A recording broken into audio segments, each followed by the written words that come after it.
তো এটা 50 ইঞ্চি একটা এলইডি টিভি।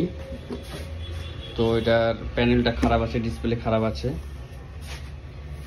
তো ডিসপ্লেটা যেহেতু খারাপ আছে, তো এটাকে আমি কাজে লাগানোর চেষ্টা করব।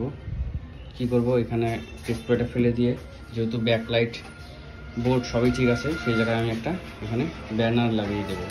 ঠিক আছে, ব্যানারটা খুলে দেখাচ্ছি। তোমাদের এরকম যদি কোনো এলইডি টিভি খারাপ হয়ে পড়ে থাকে, সেক্ষেত্রে তোমরা এই জিনিসটা করতে পারো।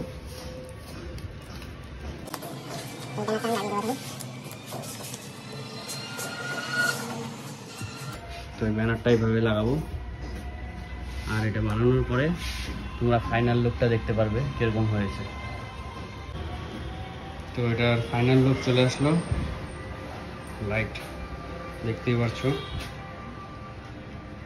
কত সুন্দর লুক আসছে, মনে হয় অরিজিনাল টিভির মতো। কিন্তু এটা ব্যানার বোঝা যাচ্ছে। কেমন লাগলো কমেন্টে অবশ্যই জানাবেন।